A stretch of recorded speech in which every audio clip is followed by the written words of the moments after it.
El cerebro humano, una de las últimas fronteras inexploradas. El cerebro es el mecanismo más complejo que hemos encontrado en el universo. Hemos aprendido más sobre él en los últimos 5 años que durante los últimos 5000. En estos últimos años hemos salido de la edad de piedra. Por primera vez podemos ver lo que ocurre en el cerebro durante las relaciones sexuales. Todos sabemos que el sexo está en la cabeza, así que tiene que suceder algo muy fuerte en el cerebro. ¿Qué hace malvados a algunos cerebros? He escrito una lista de tareas: limpiar el cuarto, dejar de ir con chicas, dejar de matar. ¿Existen las percepciones extrasensoriales? La tecnología está por fin desentrañando los secretos del cerebro. Está explicando por qué nos comportamos como lo hacemos. Está ayudando a los expertos a desarrollar métodos y máquinas para estimular el poder de nuestro cerebro. Y está revelando las habilidades sin explotar que todos tenemos en nuestra cabeza.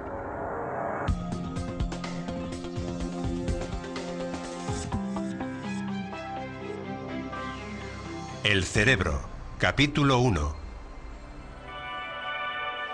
El cerebro controla todos los aspectos de nuestra vida. A medida que hemos evolucionado los humanos, ha doblado su tamaño. Pesa solo en torno a 1,3 kg, pero consume el 20% de todo el combustible que recibe el cuerpo y genera energía suficiente para mantener una bombilla encendida. Se podría decir que el cerebro ha evolucionado como una casa vieja a la que se han ido añadiendo habitaciones y en la que hay escaleras y pasillos. En el sótano está la parte más antigua, llamada tallo. Es algo que compartimos con los reptiles y otros mamíferos. Es lo que nos mantiene vivos. Gobierna funciones vitales como el ritmo cardíaco, la respiración, la digestión y la presión sanguínea. Cosas que ocurren sin que tengamos que pensar en ellas. El siguiente nivel, el primer piso, es efecto de la evolución de cientos de miles de años. Se llama sistema límbico. Es muy importante a la hora de procesar las emociones. Dentro del sistema límbico se encuentra la amígdala cerebral, 2 pepitas de tejido, una a cada lado del cerebro. Aunque no son mayores que una uña, son el centro de mando del cerebro para las reacciones emocionales. Entre las más simples y poderosas de ellas se encuentra el miedo. Una emoción primitiva que todos compartimos. Si hubiera que elegir la región del cerebro más importante en el miedo, sería sin duda la amígdala.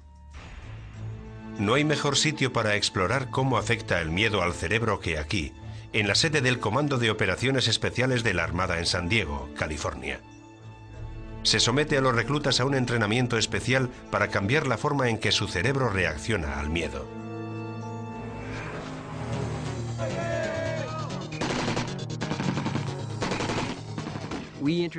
Desde el primer día sumergimos a los estudiantes en el caos más absoluto. Y pasan apuros. Si estudias los errores históricos cometidos en los campos de batalla, casi siempre están relacionados con el miedo o el pánico. Por eso la capacidad de controlar esos impulsos tiene muchísima importancia. Por término medio de 140 candidatos que inicia cada curso, solo 36 pasan el corte final. Los reclutas que triunfan parecen estar mejor capacitados para adaptar su cerebro a las exigencias del trabajo. No es necesariamente la gente con mejor condición física la que pasa la prueba. Hay atletas olímpicos que no han superado el entrenamiento. Y hubo un chico de 63 kilos de una granja de Nebraska que jamás había visto el mar que superó el curso. ¿A qué se debe? Para contestar a esa pregunta, la Armada recurre a la neurociencia. Cuando nos enfrentamos al miedo es la amígdala la que responde a la información que envían los sentidos y de forma instintiva aprieta el botón del pánico.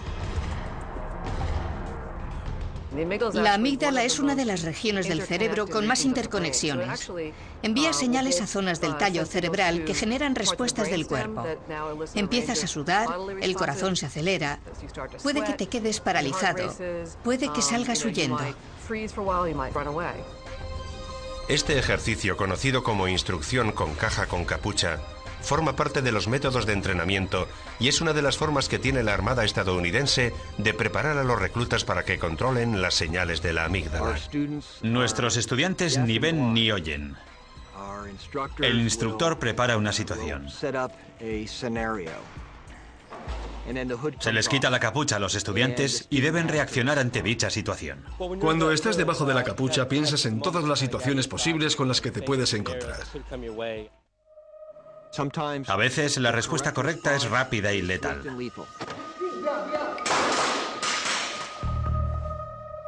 Otras veces, relajada.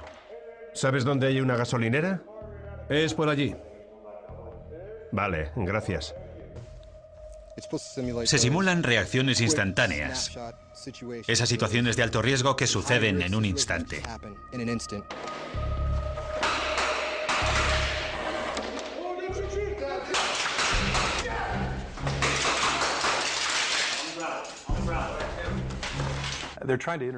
Intentan que aprendas que el pánico debe aparecer cada vez menos en tus actuaciones.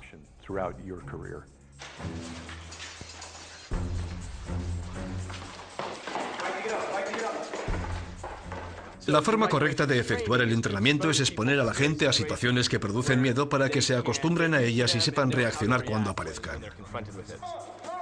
Mediante la continua exposición a situaciones aterradoras, los reclutas aprenden a reprimir el miedo que les podría hacer reaccionar de forma equivocada, provocando que los mataran.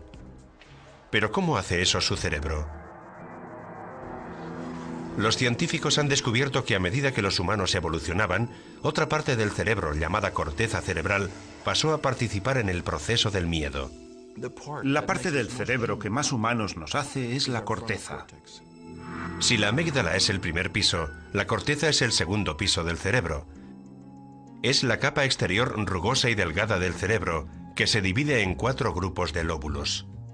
Si desplegamos la corteza cerebral de un mono, tendría el tamaño de un folio. Si desplegáramos la nuestra, tendría el tamaño de 4 folios.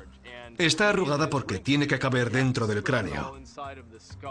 Los lóbulos frontales corresponden a la zona que está justo encima de nuestros ojos y son las habitaciones más nuevas del cerebro. A medida que los humanos evolucionaban, los lóbulos frontales se convirtieron en el lugar donde se procesan los pensamientos racionales conscientes. Es donde resolvemos nuestros problemas. Los lóbulos frontales son muy interesantes porque son el conductor del cerebro. Sincronizan toda la actividad.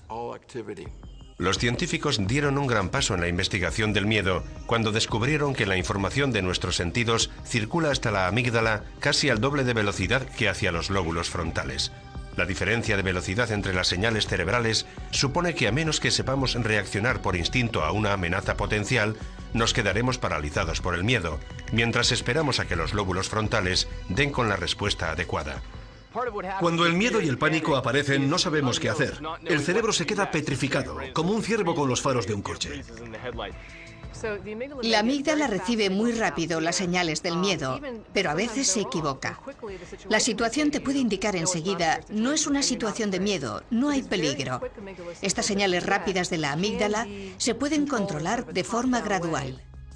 Ahí es donde aparece el entrenamiento de la Armada. Se enseña a los reclutas a minimizar el retraso, generando reacciones rápidas y precisas a las situaciones.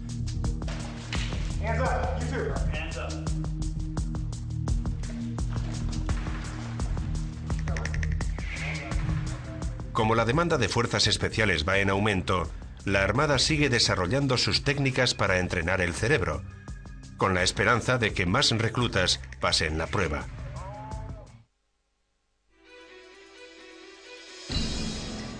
Estamos aprendiendo más sobre el cerebro que en ninguna otra época de la historia, sobre cómo está montado, sobre cómo funciona. Los adelantos científicos sobre el cerebro están ayudando a la Armada a mejorar el entrenamiento de los cuerpos especiales. ¡Todo el mundo agrupado! Ejercicios especiales pueden mejorar las respuestas de su cerebro ante situaciones de combate aterradoras. Pero los candidatos necesitan algo más para hacer frente y superar el miedo aterrador a ahogarse. Los expertos creen que la evolución ha integrado en nuestro cerebro el miedo a quedarnos atrapados bajo el agua. Resulta casi imposible controlar el impulso incontenible del cerebro de salir a la superficie en busca de aire. Por eso los reclutas lo pasan tan mal para superar la prueba de inmersión en la piscina.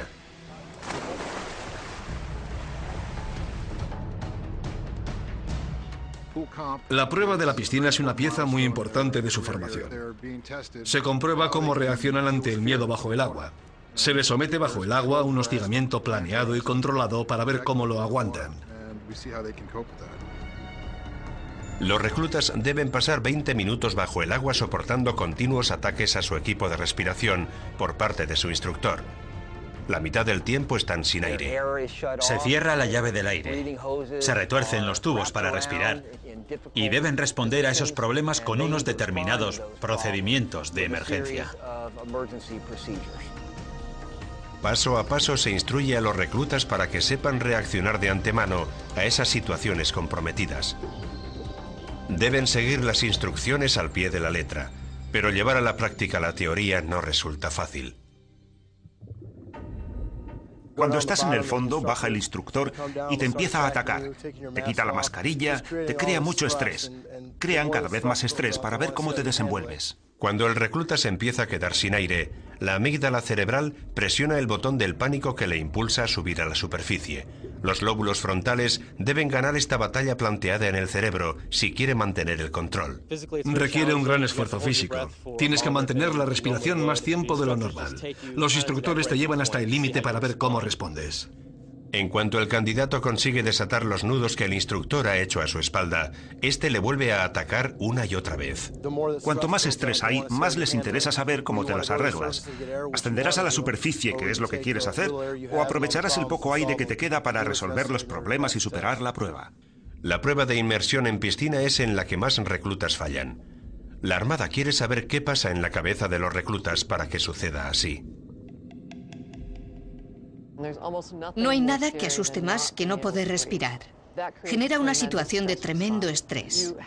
Se liberan un montón de hormonas de estrés que hacen muy difícil el control racional de la situación. En condiciones normales, el cerebro se comunica con el cuerpo usando señales eléctricas diminutas. Los impulsos que las células nerviosas del cerebro mandan a otras del cuerpo viajan a más de 430 kilómetros por hora. Es una de las formas que el cerebro tiene de decirle al cuerpo que haga algo. Pero bajo coacción, el cerebro libera hormonas químicas. La parte del cerebro que siente miedo, la amígdala, dispara una reacción en cadena que envía hormonas de adrenalina y cortisol al torrente sanguíneo. Las hormonas del estrés actúan como un grupo de asalto, preparando rápidamente el cuerpo para la acción. Aumentan el ritmo cardíaco, la respiración y la presión sanguínea. Los sentidos se agudizan, la memoria está más despierta y el cuerpo se vuelve menos sensible al dolor. Pero incluso en este estado mejorado de alerta, la prueba de la piscina resulta demasiado fuerte para muchos reclutas. La mente se te dispara. Ves a tus amigos salir del agua. Unos han pasado, otros no. No dejas de pensar, él ha fallado, pero yo pasaré, o al revés. La mente se vuelve loca. La clave está en centrarte en lo que tienes que hacer. Finalmente, el alumno, después de completar las tareas, puede tocar el fondo y salir a la superficie, donde el instructor le informa de si ha superado la prueba.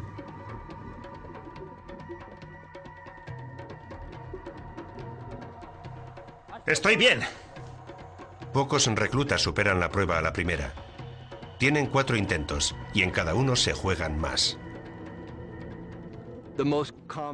El motivo más común para fallar en la piscina es el pánico. Perder el control bajo el agua. Para algunos alumnos es imposible y quedan excluidos del entrenamiento. La Armada quiere ayudar a los candidatos que tienen potencial para superar esta fase crucial del entrenamiento. Después de consultar con expertos, han elaborado un sistema mental pionero, un conjunto de técnicas que potencian la capacidad de los reclutas para controlar el miedo, incluso en situaciones extremas. Tenéis que seguir. El dolor, el frío, os van a golpear, pero tenéis que seguir. Las técnicas que más nos interesan son las llamadas 4 grandes: fijación de objetivo, ensayo mental, autodiscurso y control de la excitación. Los científicos creen que la fijación de objetivos funciona ayudando a los lóbulos frontales. Como supervisores del cerebro, los lóbulos frontales son responsables del razonamiento y la planificación. Concentrarnos en un objetivo concreto permite al cerebro dar forma al caos y mantiene bajo control a la amígdala, el centro emocional del cerebro. Por la mañana al despertar pienso que voy a triunfar hasta el desayuno. En el desayuno digo que voy a triunfar hasta el almuerzo. Luego que voy a triunfar hasta el final de la tarde. Lo divido en pequeños trozos.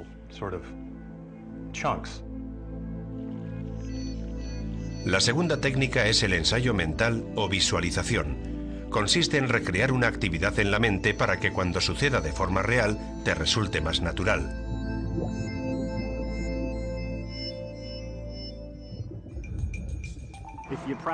Si primero imaginas y ensayas lo que deberías hacer en esas situaciones estresantes, la primera vez que te encuentres en esa situación de forma real será como si fuera ya la segunda. La reacción de estrés es menor. La tercera técnica, el autodiscurso, ayuda a centrar los pensamientos del recluta. Una persona corriente se habla a sí misma a una media de entre 600 y 1000 palabras por minuto. Si estas palabras son positivas, en vez de negativas, pueden ayudar a anular la señal de miedo proveniente de la amígdala.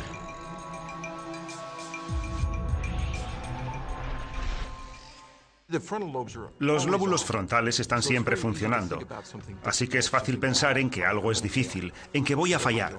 ¿Qué hago aquí? No he entrenado lo suficiente. De lo que se trata es de reemplazar esos pensamientos negativos por otros positivos. La última técnica, el control de la excitación, se centra en la respiración. Respirar despacio de forma consciente ayuda a combatir algunos de los efectos del pánico. Las expiraciones largas, en particular, imitan el proceso de relajación del cuerpo y proporcionan más oxígeno al cerebro, con lo que puede trabajar mejor. La respiración es una buena estrategia de concentración, pero no es fácil de realizar, porque como respuesta al miedo, el cerebro se desmanda. Por sí mismo, el control de la excitación no funciona. La amígdala manda una señal tan potente que es difícil anularla mientras sigamos sintiendo miedo. Pero combinando las 4 técnicas, han conseguido que el número de reclutas que supera las pruebas de las fuerzas especiales haya pasado de ser 1/4 a ser 1/3 de los que lo intentan. La idea de forzar los límites puede que no sea nueva, pero esto es una prueba de que podemos entrenar el cerebro. Y ahora la ciencia sabe cómo hacerlo. Está en las tradiciones guerreras más antiguas. Se trata de ir más allá de las dificultades, de donde quiera que creas que están los límites. Soy una persona diferente. La autoconfianza aumenta muchísimo. Haces cosas que antes no hubieras imaginado. Pero no es solo en el campo de batalla donde está avanzando el estudio científico del cerebro. También está desentrañando secretos seductores sobre lo que ocurre en el dormitorio. El cerebro ha desarrollado una respuesta al miedo para mantenernos fuera de peligro. Pero también está dotado de un fuerte impulso sexual, para asegurar la supervivencia de las especies. El orgasmo es una de las experiencias más fuertes para los humanos. Así que escudriñar en la mente y descubrir cómo produce el cerebro ese estado de éxtasis resulta emocionante. En Holanda, el neurocientífico Gert Olsteg está abriendo camino en la investigación sobre el sexo. Ha mostrado por primera vez lo que ocurre en el cerebro del hombre y la mujer durante el orgasmo. Hace 15 años era imposible, pero en la actualidad, con las técnicas de neuroimagen, es posible ver lo que sucede. Para averiguarlo, necesita parejas de voluntarios. El hombre o la mujer acceden a que se le inyecte un marcador de oxígeno radiactivo y luego su pareja lo estimula hasta llegar al orgasmo. Mientras esto sucede, mantienen la cabeza en una máquina de imágenes en 3 dimensiones llamada escáner TEP. El escáner TEP mide solo el flujo sanguíneo, mide la cantidad de sangre que va a las diferentes zonas del cerebro. El cerebro tiene muchos kilómetros de vasos sanguíneos. Cuando las células están trabajando, necesitan gran cantidad de sangre cargada de energía y rica en oxígeno. Cuando lo están, necesitan muy poca. Se puede ver qué partes del cerebro están activas durante la eyaculación o el orgasmo. Además de que a los voluntarios les resulta difícil alcanzar el orgasmo en el entorno del laboratorio, hay también un límite de tiempo. La vida media del marcador de oxígeno es de solo 2 minutos. Tiene que resultar difícil alcanzar el orgasmo en esas condiciones. La mayor parte de nuestras relaciones sexuales se realizan en privado, al contrario que la mayoría de los animales. Por suerte, 11 hombres y 13 mujeres consiguieron hacerlo dentro del plazo. Y este experimento innovador reveló una diferencia asombrosa entre la actividad del cerebro masculino y el femenino durante el sexo. El resultado fue sorprendente. Cuando observas el cerebro masculino durante la eyaculación o el orgasmo, ves que se activan varias zonas. Durante el orgasmo masculino, la sangre fluye a borbotones hacia la parte superior del tallo cerebral. Además de ser la parte más antigua del cerebro humano, es la zona que controla la liberación de dopamina en el cerebro. La dopamina pertenece al tipo de hormonas llamadas neurotransmisores. Los científicos saben que la dopamina genera unas sensaciones muy fuertes que nosotros asociamos con el placer. Lo que queda claro es que la dopamina se libera con un poco de antelación a cosas como la comida, el sexo o las drogas. Así que, estrictamente hablando, no es la reacción química del placer, sino de la expectativa. Recibes un torrente de dopamina. La dopamina es el mismo compuesto químico que se activa cuando se consume cocaína y otras drogas estimulantes. Es una experiencia abrumadora de éxtasis y energía.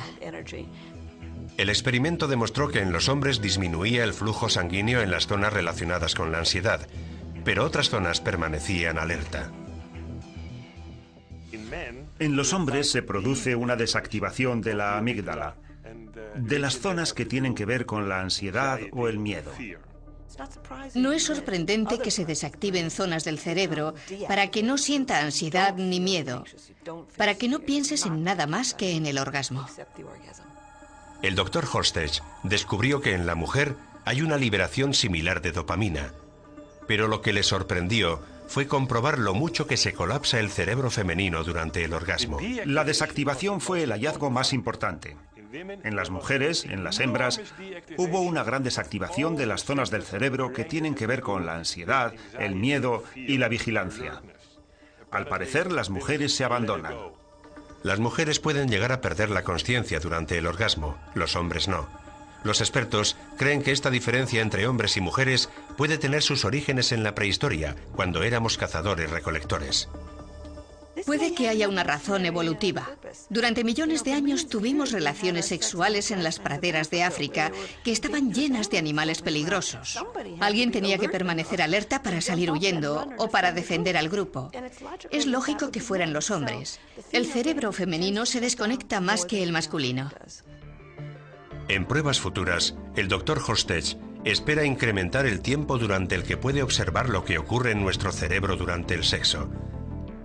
Le intriga la velocidad a la que desaparece, después del orgasmo, la dopamina que induce a la euforia. Sigo pensando que encontraremos grandes diferencias entre el hombre y la mujer, antes, durante y después del orgasmo. ¿En qué consiste exactamente esa diferencia en el cerebro? Eso es lo que quiero saber. Aparte del sexo, la dopamina tiene un papel fundamental en motivar a nuestro cerebro para hacer todo tipo de cosas. Incluso cosas que parecen opuestas al sexo. En vez de promover la vida, ponerla en peligro.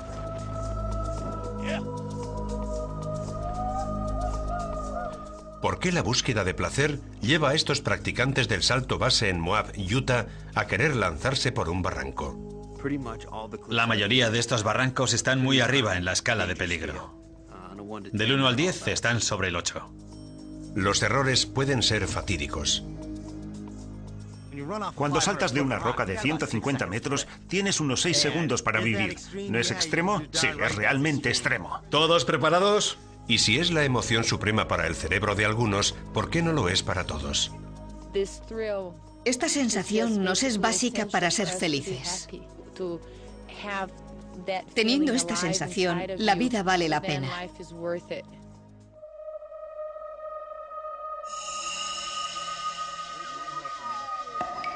Los científicos nos dicen que cuando el practicante de salto base piensa en el salto, su cerebro comienza a liberar dopamina. Al igual que en el sexo, tiene la función de crear expectativas. Pero al contrario que con el sexo, la amígdala no se desconecta. Todo lo contrario, manda señales de miedo. Antes de saltar se me pone la piel de gallina, me sudan las manos y me pasan un montón de pensamientos por la cabeza. La preparación mental gira en torno a qué pasará si se abre mal el paracaídas, si tengo problemas con alguna muletilla. Los saltadores están centrados en el salto y puede que no se den cuenta de que la liberación de dopamina sucede durante todo el proceso. ¿Has comprobado las 3 anillas? Las he comprobado. ¿No está retorcido? Krista Christensen es una novata del salto base. Estoy nerviosa. Mi corazón se está acelerando porque sé que se acerca la hora de saltar. 3, 2, 1. ¡Qué nerviosa estoy! Es diferente a todo lo que he hecho antes, sobre todo para alguien que tiene miedo a las alturas. Krista está nerviosa porque su amígdala, donde alberga su miedo a las alturas, está presionando el botón del pánico ante la visión de una caída de 120 metros.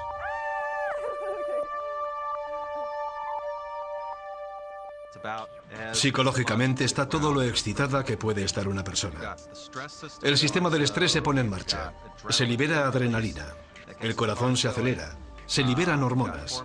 Se liberan hormonas del estrés, como cortisol. Se liberan neurotransmisores como la dopamina, como expectativa de la euforia.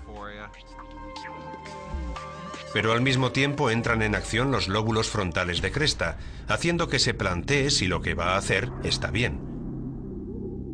El miedo, el placer, los posibles riesgos, todas estas señales que compiten entre ellas, según creen los expertos, son procesadas en el cuerpo estriado, en mitad del cerebro. El cuerpo estriado es como un centro de interruptores. Es también la zona del cerebro con mayor concentración de receptores de dopamina. Mientras el flujo de dopamina bombardea el cuerpo estriado de Krista, su deseo de placer lucha contra otros impulsos. ¿Será suficiente para hacer que salte?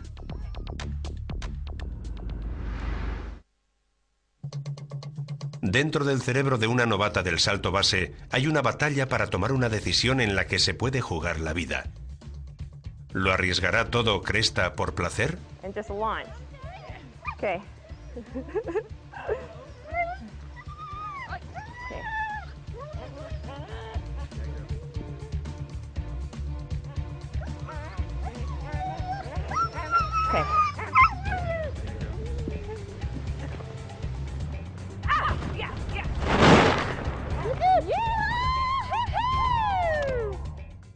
La decisión de saltar significa que la expectativa de recompensa ha ganado la batalla ante la posibilidad de un resultado bueno o un resultado malo.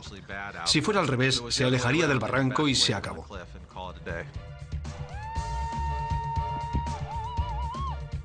Ha sido fantástico, genial. Subiré a repetirlo, pero antes tengo que recoger.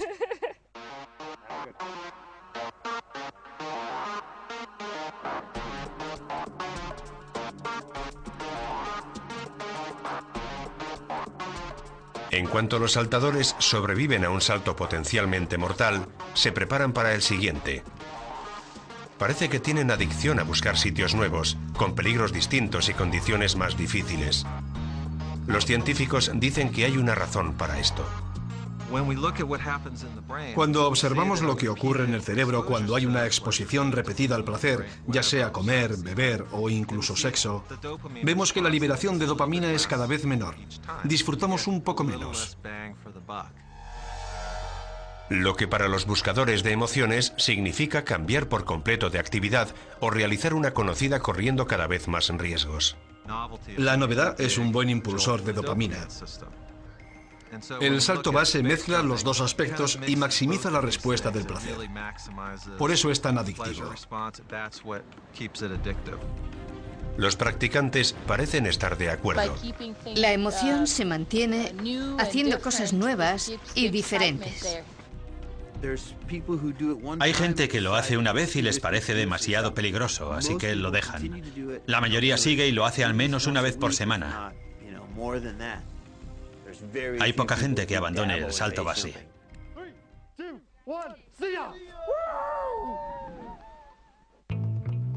Los científicos opinan que encontramos placentera la búsqueda del riesgo, porque es necesaria para nuestra evolución.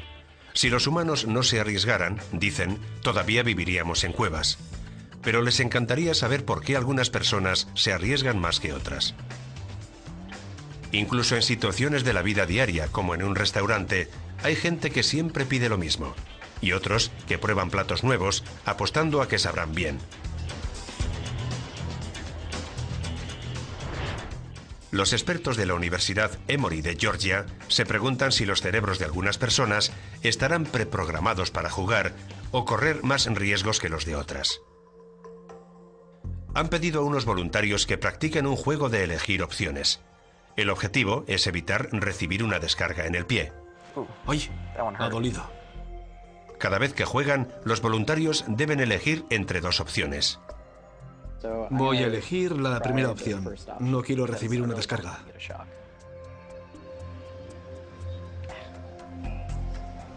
Me ha dado un calambre. Cuando esta prueba se realiza con la ayuda de un escáner, el Dr. Burns puede observar la actividad del cerebro para comprobar cuánta dopamina se libera antes de cada decisión. Lo que vemos es que hay rasgos que seguramente están codificados genéticamente. Hay gente biológicamente más predispuesta a liberar dopamina como respuesta a un riesgo. Lo que sugiere este experimento es que los cerebros de las personas son sistemáticos en su toma de decisiones. Incluso ha perfeccionado un sistema informático que puede predecir qué opción tomará una persona antes de que decida. Hacemos una plantilla de las respuestas de su cerebro ante estos juegos. Lo llamamos huella neural y lo pasamos a un algoritmo informático. Podemos predecir con un porcentaje muy alto de exactitud qué elegirá. Aunque las personas son diferentes, parecen tener una huella para la toma de decisiones. Pero el Dr. Burns dice que todavía están muy lejos de predecir algo complicado. Lo fantástico de la neurociencia es que cuanto más se profundiza en el campo de la toma de decisiones, más preguntas surgen. Uno de los grandes temas que están estudiando los científicos es cómo toman decisiones morales un determinado tipo de personas. Nuevos descubrimientos están ofreciendo pistas sobre por qué el cerebro de los psicópatas permite a estos hacer cosas malas. Todos hacemos algo malo de vez en cuando. La mayoría de las veces que hacemos algo malo, aunque no seamos conscientes, lo notamos. Nos sentimos mal, hay un sentimiento de culpabilidad, remordimientos, y esa percepción de lo que está mal hace que la mayoría no volvamos a comportarnos mal. Pero ¿qué pasa con aquellos que no tienen sentimientos de culpabilidad o remordimientos? ¿Cuándo no hay en su cerebro una batalla que les impide volver a cometer e incluso disfrutar de actos horrendos que serían impensables para el resto de nosotros? Hombres como Ted Bundy, que mató por lo menos a 35 personas. Jeffrey Dahmer, que torturó hasta la muerte a 17 hombres y niños.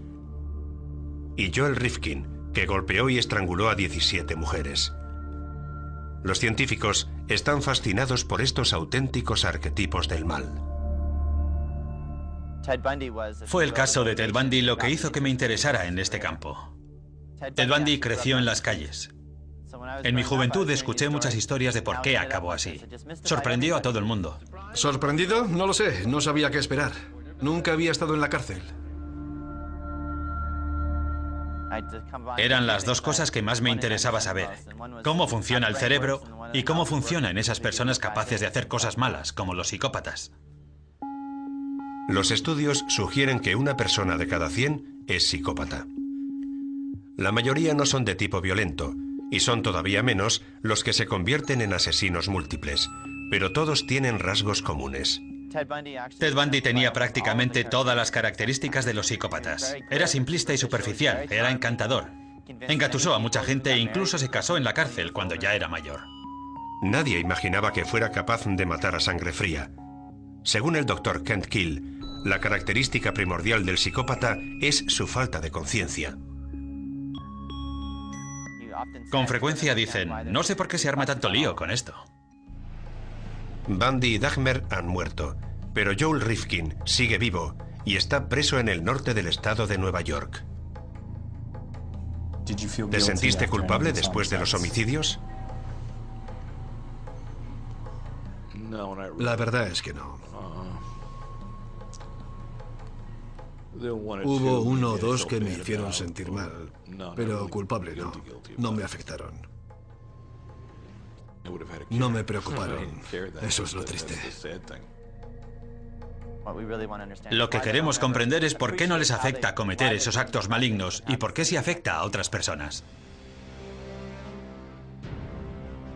Los científicos esperan que observando el interior del cerebro de los psicópatas podrán identificar por fin la razón de lo retorcido de su forma de pensar. Hubo un tiempo en el que Joel Rifkin era un niño inocente con una sonrisa preciosa. No había maldad dentro de él. ¿O sí la había?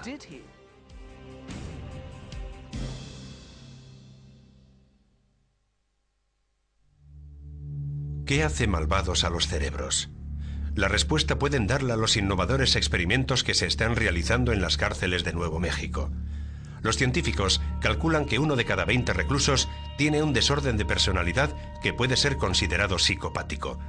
Así que no hay falta de potenciales psicópatas donde el Dr. Kill lleva a cabo su experimento. Su propósito es desarrollar tratamientos nuevos, pero para hacerlo necesita saber qué diferencia a esos cerebros. La meta es ayudar a reducir la repercusión que tiene ese desorden no solo en el individuo, sino también en la sociedad. Primero se entrevista a los reclusos para identificar quién muestra inclinaciones psicópatas. Durante la entrevista vamos a recorrer aspectos diferentes de tu vida. Empezaremos por la época del colegio, hablaremos sobre los trabajos, tu familia, tu actividad delictiva. Los psicópatas tienen pautas de comportamiento sorprendentemente similares. ¿De pequeño te metías en problemas? Todo el tiempo. Llevan un estilo de vida nómada, van de un lugar a otro, de relación en relación. Son muy promiscuos, tienen tendencia a meterse en problemas.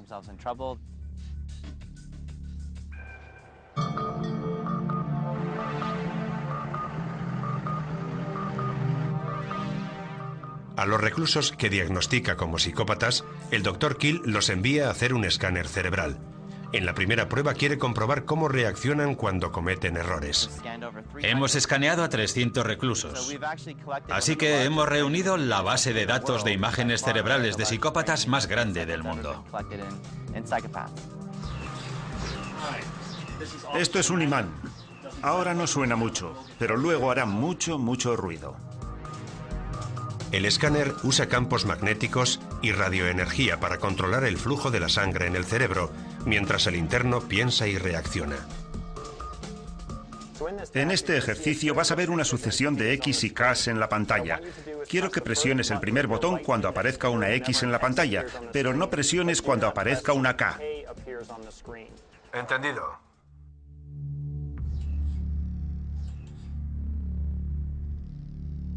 Las dos letras aparecen a tal velocidad que es prácticamente imposible que alguien haga bien la prueba. Es muy difícil, la gente comete muchos errores, aprietan el botón cuando no tienen que hacerlo. Lo que queremos saber es cómo reacciona su cerebro ante un error, cómo se recupera de ese error. Observando la actividad del cerebro durante la prueba, el Dr. Kill puede ver que los psicópatas no se preocupan tanto como la gente normal cuando cometen errores. Pero eso no significa que no sean inteligentes. El asesino múltiple Joel Rifkin, por ejemplo, tiene un coeficiente intelectual de 128, algo que solo alcanza el 3% de la población. Lo que te deja sin habla es que su inteligencia está por encima de la media del resto de la población reclusa. Son de sangre caliente e impulsivos, manipuladores y falsos. A veces me han parado llevando un cadáver en el vehículo y mentía para salir de la situación. Buscaba algún lugar donde tirar mi paquete. El poli decía, ¿por qué está rondando por el barrio? Yo contestaba, me he perdido. ¿Cómo llego a esta carretera? No tenía ni idea de qué carretera estaba señalando, pero tenía un mapa y era muy convincente.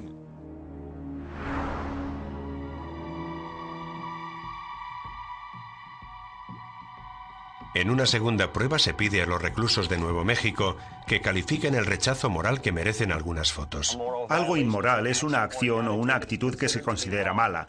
Debes tomar las decisiones basándote en tu propio sistema de valores morales, no en lo que crees que los demás consideran incorrecto. ¿Comprendes lo que digo?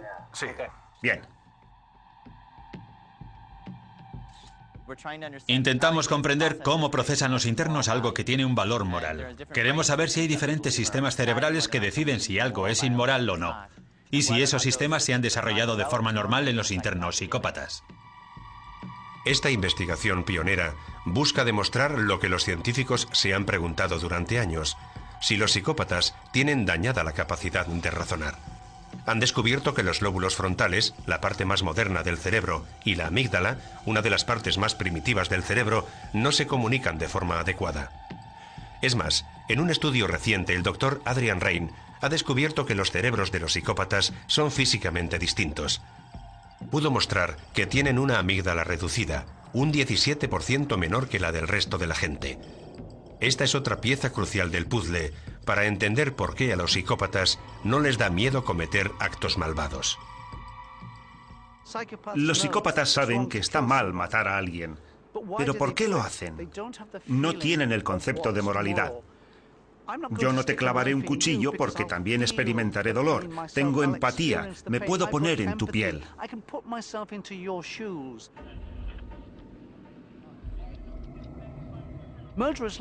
Los asesinos como Joel Rifkin no pueden. Mató a aquellas prostitutas porque no le importa lo que se puede sentir cuando te estrangulan. ¿Qué sentías cuando las estrangulabas?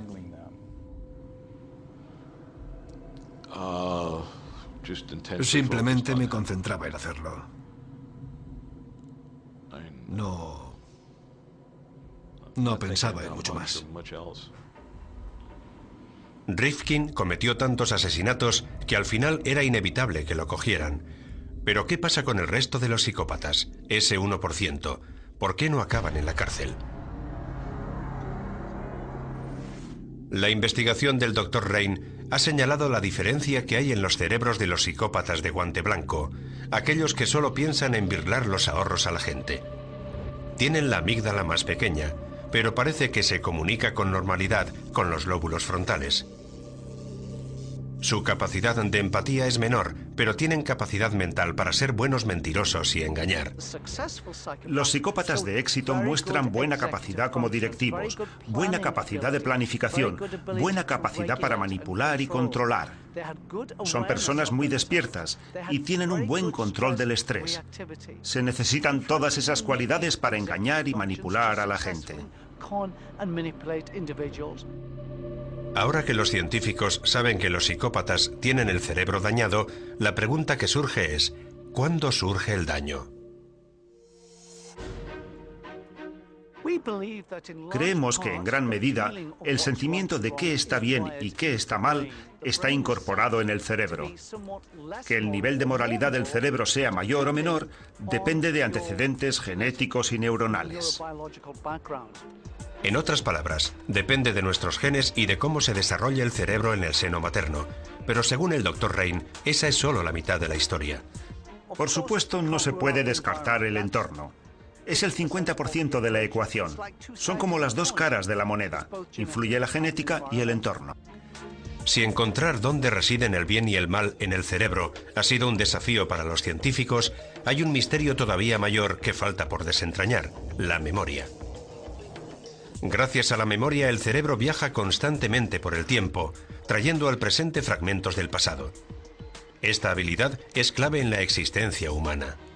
El motivo de tener recuerdos es poder tomar una decisión mejor la próxima vez. Todos los pensamientos y planes de futuro se basan en la memoria. Mientras el funcionamiento de órganos como el corazón se conoce bien, los científicos todavía intentan descubrir cómo funciona la memoria en el cerebro. El gran paso se dio hace 80 años. En la década de los 20, un neurocientífico llamado Carl Lashley enseñó a unas ratas a recorrer un laberinto. Luego fue dañando de forma selectiva zonas de su cerebro para averiguar dónde se almacenaba el recuerdo para recorrer el laberinto. Descubrió que no se almacena en ningún lugar en particular. Es un sistema muy complejo, muy intrincado. El sistema es tan complejo que ni el superordenador más rápido se acerca a la capacidad de almacenamiento del cerebro, que los científicos especulan puede alcanzar los 10 billones de bytes. El cerebro es el mecanismo más complejo que conocemos en el universo. Solo en la corteza, que es la parte exterior, tiene 10.000 millones de células. Y en cada zona diminuta de la corteza, en cada milímetro cúbico, hay más conexiones que estrellas en la Vía Láctea. Esas conexiones hacen que el cerebro sea capaz de almacenar y recuperar cantidades enormes de datos de formas sorprendentes. Quizá una de las más sorprendentes es lo que se denomina memoria fotográfica. En neurociencia, cuando intentamos comprender la visión y la memoria, nos fascina la gente con memoria fotográfica. Tienen una memoria excepcional, pueden recordarlo todo. El artista británico Stephen Wiltshire tiene esta capacidad extraordinaria. Puede recordar paisajes urbanos complicados y reproducirlos con precisión asombrosa. Para su siguiente dibujo ha subido a la parte superior del puente de la torre para ver Londres a vista de pájaro. Solo necesita permanecer allí unos minutos, ya que afirma que su memoria visual de la escena no desaparece. Estoy mirando los edificios y los rascacielos. Me gusta estar aquí unos 20 minutos. Se me queda fijado en la memoria. Comprender cómo funciona la memoria ayuda a apreciar lo increíble que es la habilidad de Stephen. La visión se procesa en la parte posterior del cerebro, en los lóbulos occipitales o corteza visual. Dos ojos proporcionan un campo visual de unos 200 grados. Puede detectar 2.300.000 gamas de colores. Los expertos calculan que envían al cerebro 72 gigabytes de información por segundo, el equivalente a 18.000 canciones en un iPod. De vuelta en el estudio, el cerebro de Stephen pinta lo que ha visto. Utiliza varias áreas del cerebro. Sus lóbulos parietales, en particular, trabajan para controlar su visión espacial y la coordinación mano-ojo. Comparando el dibujo con el paisaje, comprobamos lo asombrosamente preciso que es. En poco más de una hora, ha recreado el paisaje. Este cuadro se venderá por $4.000. El talento de Stephen es casi sobrehumano. Pero su habilidad tiene un precio. Es autista con síndrome del sabio, lo que significa que su cerebro se ha desarrollado de forma diferente. La mayoría de nosotros no tenemos su capacidad, porque nuestro cerebro hace otras 57 cosas a la vez. Estamos pensando en el trabajo, en la hipoteca, en nuestro futuro, en qué compraremos en la tienda, etc. Como resultado, la capacidad neuronal se divide en muchas actividades diferentes. En los cerebros con síndrome del sabio, toda la capacidad se centra en una cosa, como resolver un cubo de Rubik o tocar el piano. Como resultado, tienen déficits en otros aspectos de la vida, por ejemplo, en su capacidad para socializar. Genios como Leonardo da Vinci, Mozart y Monet tenían una memoria increíble, y se especula con que también fueran autistas. Mientras algunos cerebros pueden recordar prácticamente todo lo que ven, otros no pueden recordar prácticamente nada. ¡Por Dios, usa tu inteligencia! Bienvenidos a la vida de Clive Whiting, el hombre con el peor caso de amnesia del mundo. ¿Qué hemos hecho antes de sentarnos en el banco? Ni idea. Pese a todo lo que hemos aprendido sobre el cerebro, todavía nos queda mucho por descubrir. Quedan muchas preguntas sin contestar sobre el cerebro, y son sorprendentemente simples. ¿Cómo se almacenan los recuerdos? ¿Cómo se reconstruyen? ¿Por qué duerme y sueña el cerebro? ¿Qué es inteligencia? ¿Por qué tiene la gente habilidades y talentos diferentes? ¿Cómo percibimos el mundo? ¿Cómo representa el tiempo el cerebro? ¿Qué es la consciencia? Si conseguimos responder a estas preguntas en el transcurso de, digamos, una vida más, ¿qué significará eso para el cerebro? Un órgano extremadamente complicado, pero que a veces se mueve por instintos primitivos. Hemos evolucionado en un mundo muy diferente al mundo en que vivimos actualmente. Así que tenemos que adaptarnos. Para mí, ese es en la actualidad el gran misterio de la neurociencia. Saber cómo vamos a adaptar nuestro cerebro al siglo XXI y a los venideros.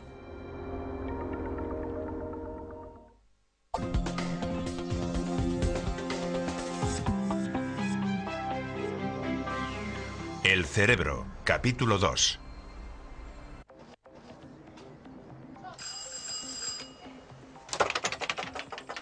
¡Hola!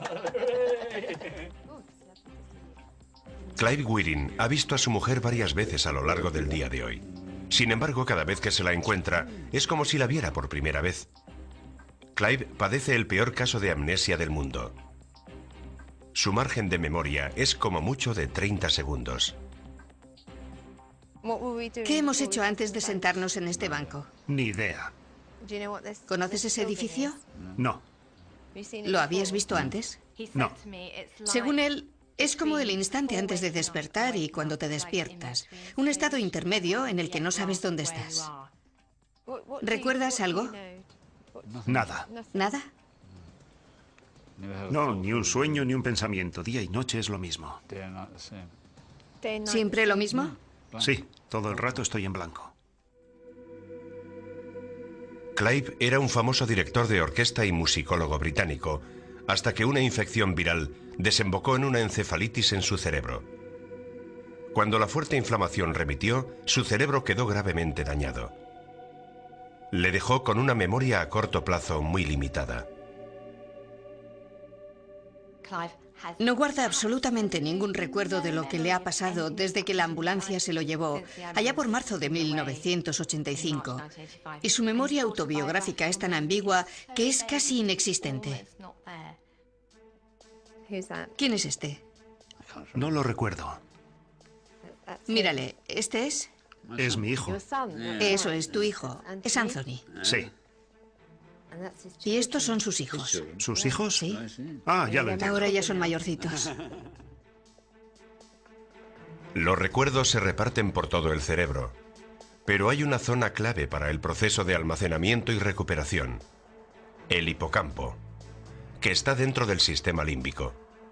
Esto lo sabemos porque sin el hipocampo no se crean nuevos recuerdos. En el cerebro existen al menos 3 tipos de memoria, aunque básicamente se dividen en memoria a corto y largo plazo. La memoria a corto plazo es, por ejemplo, si te digo mi número de móvil y lo tienes que recordar unos segundos antes de marcarlo. La memoria a largo plazo comprende los recuerdos de tu infancia, el colegio y lo que has hecho hoy. Todo eso se almacena en la memoria a largo plazo. Lo que le pasa a Clive es que tiene un margen de memoria a corto plazo muy escaso. No es capaz de trasladar los recuerdos recientes a la memoria a largo plazo. No puede grabar la actividad a corto plazo en la estructura física de su cerebro. Los neurólogos que examinan a Clive han detectado graves daños en su hipocampo. Creen que eso es lo que le impide a su cerebro almacenar recuerdos. Clive Wearing padece amnesia anterógrada y retrógrada. No es capaz de aprender cosas nuevas, pero también le cuesta recordar cosas viejas. Básicamente esto afecta a su capacidad de recordar información a voluntad. Veamos lo que sucede cuando su mujer le pregunta a qué se dedica su hijo. ¿Sabes cuál es la profesión de Anthony? No. Es ingeniero electrónico. ¿En serio? Sí. ¿Y sabes qué cosas diseña? No. Piénsalo. Me temo que no tengo ni idea. Motores para coches. Ah, motores para Sí, coches. motores para coches eléctricos. Me parece una gran idea. Sí, Así los motores de gasolina dejan de emitir gases contaminantes. eso es. ¿Verdad que sí? Sí, los motores normales contaminan mucho. Es verdad. ¿Conoces a alguien que diseñe motores para coches eléctricos? No. ¿Conoces a alguien que haga eso? No. Tu hijo. Ah, es verdad. Tu hijo Anthony. Es más, tiene su propia empresa. Ah, muy bien. Sí. Sí. ¿Recuerdas a qué se dedica Anthony en la actualidad? Pues no, lo último que recuerdo es cuando iba al colegio. El caso de Clive es excepcional, porque aunque no recuerde detalles de su propia familia, recuerda otras cosas. El hecho de que conserve también su capacidad de lenguaje demuestra que la memoria que procesa el habla y el sistema de construcción de las palabras se almacena en una zona diferente a la de la memoria episódica, donde se guardan los recuerdos de lo que has hecho en la vida. Los diferentes tipos de memoria se almacenan en zonas muy diferentes del cerebro. Los expertos creen que la memoria del lenguaje podría situarse en uno de los lóbulos temporales, el que alberga la capacidad de habla y sonidos, en el lado izquierdo del cerebro. Lo más asombroso es que Clive aún puede tocar el piano. La memoria que procesa su capacidad de tocar el piano en el lado derecho del cerebro está intacta.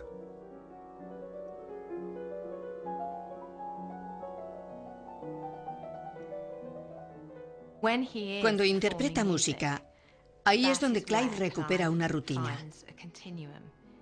Adquiere un impulso que le transporta a través del tiempo.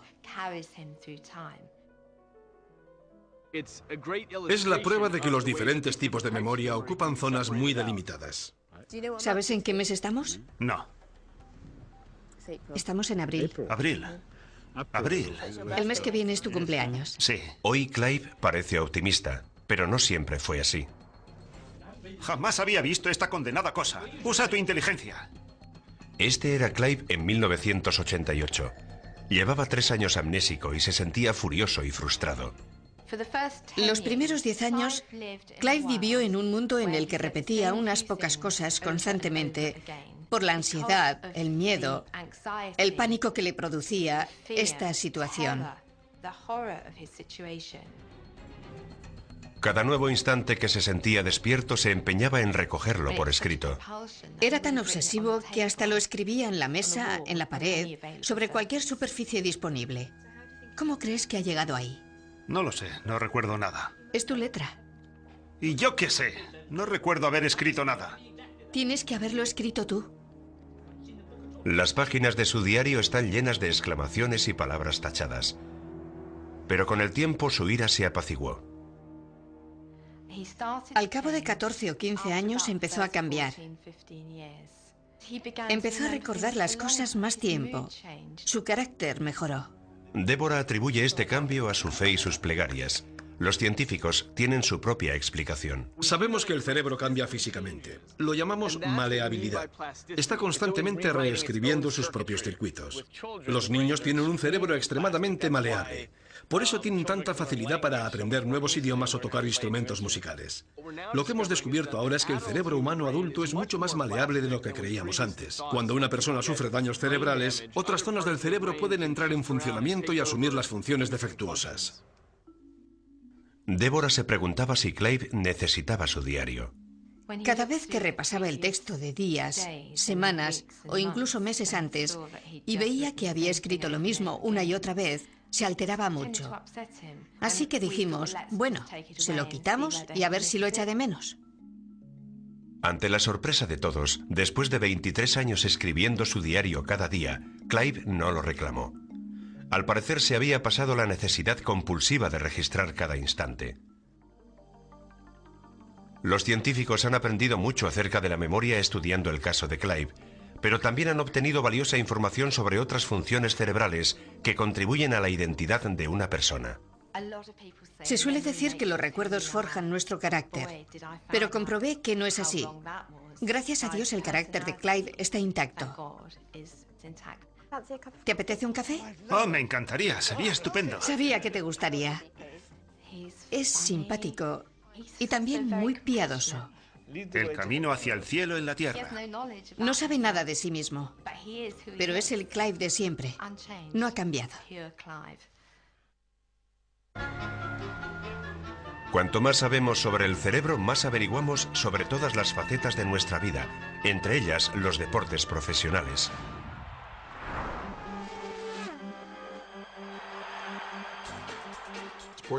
El rendimiento deportivo está en el cerebro, pero no siempre ha sido así. Durante buena parte de la historia del deporte, la gente no tuvo en cuenta el cerebro. Un atleta era bueno si tenía una buena definición muscular y mucha coordinación. Tan solo en los últimos 10 años hemos comprendido que el 50% del rendimiento deportivo y la mayor parte del rendimiento de élite están relacionados con el funcionamiento del cerebro. Ahora los atletas conocen la importancia de su cerebro en su rendimiento profesional. El 90% está en la mente. Es un juego duro y para desarrollarlo hay que controlar muy bien la mente. ¿Cómo puede el cerebro mejorar el juego? Casi todos los deportes son dinámicos y requieren tomar decisiones en milésimas de segundo. Si fallas en un mínimo porcentaje, fallas el tiro al hoyo. Si eres una décima de segundo demasiado lento, la pelota no entra. Ahí está la diferencia entre ser bueno y estar en la élite mundial. Básicamente es cuestión de coordinación entre ojo y mano, y mucha práctica. Para comprobarlo, no hay mejor lugar que el Circo del Sol, donde los artistas tienen que practicar constantemente.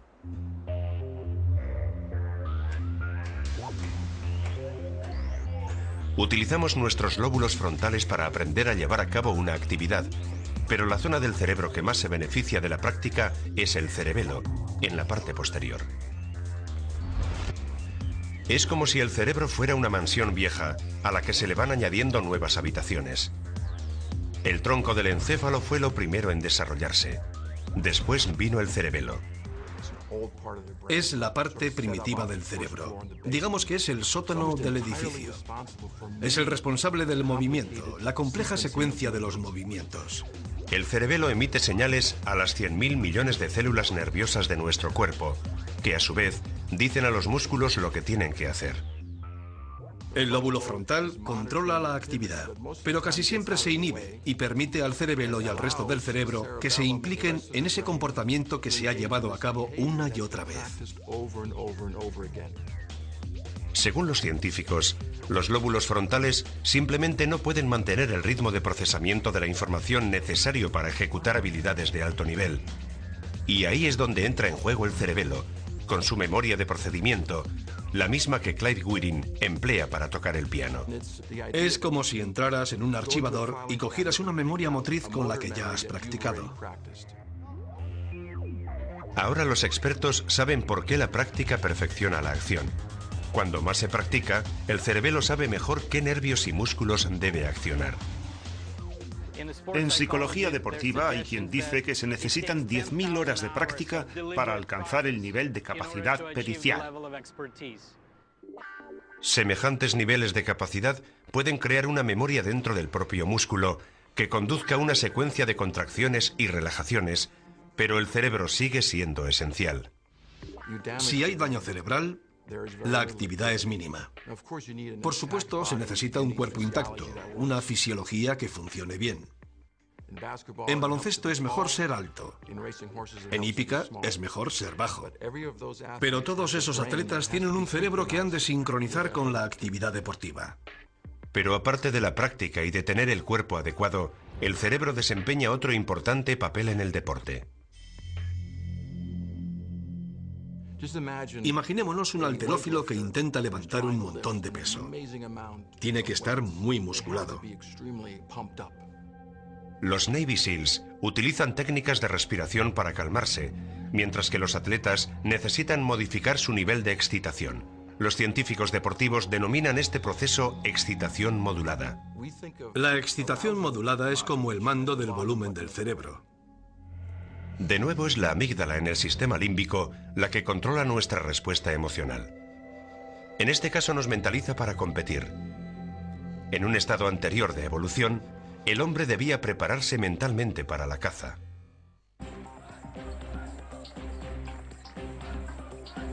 Pero la amígdala necesita un estímulo. Un método muy sencillo es utilizando estimulación sensorial, como vítores y aplausos. Se puede controlar externamente mediante ruido o abofeteando a una persona. ¿Y por qué? Porque esos mecanismos sensoriales van a la base del cerebro. En deporte, mucha gente emplea esta técnica intuitivamente, haciendo ruido. Vamos, ánimo, ánimo, ánimo, vamos, vamos.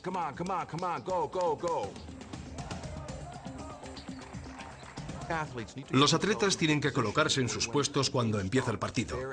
Están en el nivel correcto de excitación, porque el baloncesto es un deporte de contacto. Hay que empujar, hay que luchar por conseguir los rebotes. Es como un simulacro de guerra.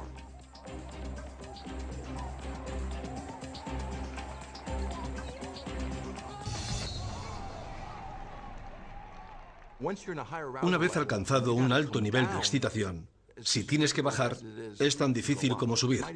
Incluso puede llegar a ser más difícil. De pronto el juego se detiene y hay que tirar un triple. El jugador tiene que pasar de excitación a concentración en unos segundos. Dentro del cerebro del jugador, los lóbulos frontales deben amortiguar rápidamente la respuesta de la amígdala para serenar las emociones, relajar el cuerpo, respirar más lento y bajar los latidos del corazón, de modo que tenga más probabilidades de encestar. Esto es duro porque el cuerpo del jugador puede estar demasiado excitado.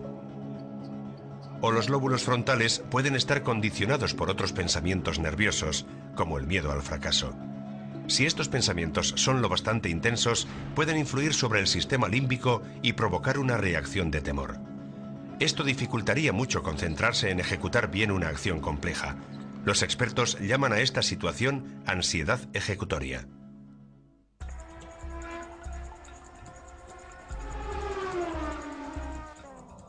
La ansiedad ejecutoria es el mayor culpable de un escaso rendimiento deportivo.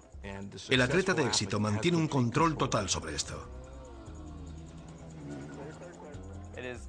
Es difícil bajar el ritmo cardíaco y concentrarse en lo que tienes que hacer, porque es todo tan caótico que lo único que quieres es correr todo lo que puedes, pero necesitas relajarte y mantener la calma. Aléjate de la línea ancha, Graham. Aléjate de la línea ancha. Si uno falla, las consecuencias pueden ser funestas. Si en un momento dado te falla la concentración, lo más probable es que te choques. Aquí se alcanzan velocidades de 350 km por hora. A esa velocidad puede pasar cualquier cosa, y si te das contra el muro, el golpe va a ser muy fuerte.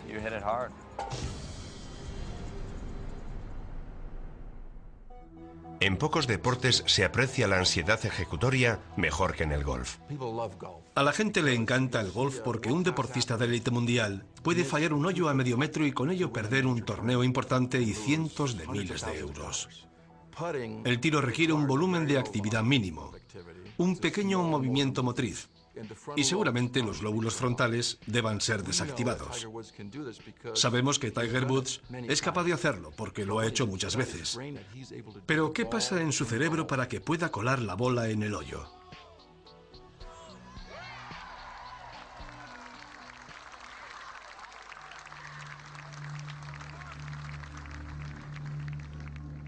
Lo que hemos descubierto es que el cerebro puede ayudarte a realizar una actividad deportiva con éxito o te puede ayudar a fracasar.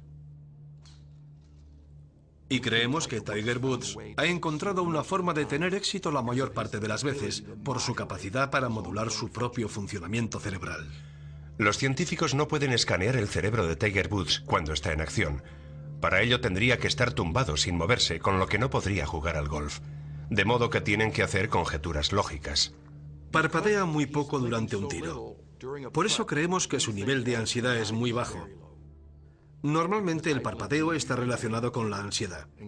De modo que está muy relajado, casi en un estado de adormecimiento, a un nivel de sopor.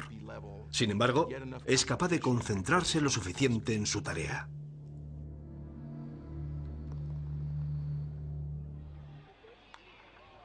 Los atletas llaman a esta sensación especial estar en la zona, cuando sus movimientos parecen fluir sin esfuerzo consciente. Es la mezcla ideal de práctica en el cerebelo, concentración en los lóbulos frontales y baja ansiedad en la amígdala dentro del sistema límbico. Es muy difícil estar en la zona. Siento que si puedo controlar mi respiración y bajar el ritmo al máximo, también bajan los latidos de mi corazón. Cuando eso sucede soy totalmente consciente de todo y mis 5 sentidos trabajan de forma óptima. Los expertos creen que el cerebro se concentra tanto que de algún modo puede bloquear o pasar por alto cualquier estímulo superfluo. Cuerpo y cerebro trabajan en perfecta sincronía. Los atletas y la gente en general quieren estar en la zona. El objetivo es que todo se dirija a realizar una tarea. Y si se consigue, pueden pasar cosas extraordinarias. Se obtiene una gran claridad de ideas y lucidez para tomar decisiones. Cuando alcanzo ese momento, todo a mi alrededor va a cámara lenta. Controlo mis ideas, controlo mi mirada, controlo los pensamientos que me pasan por la mente. Y eso a su vez me da las mayores probabilidades de éxito. Estar en la zona podría ser el máximo control del cerebro sobre el cuerpo. Pero algunas personas aseguran que sus capacidades van mucho más allá. Me arrastran hacia aquí. La idea de que el cerebro tiene un sexto sentido. Y me dicen que hable de de Staten Island o... Allí es donde vivimos. Voy a decirle exactamente lo que me está mostrando. Usted cruza el puente y pasa el peaje y coge la primera calle larga hacia la izquierda. Ahí es donde vivo. Bien.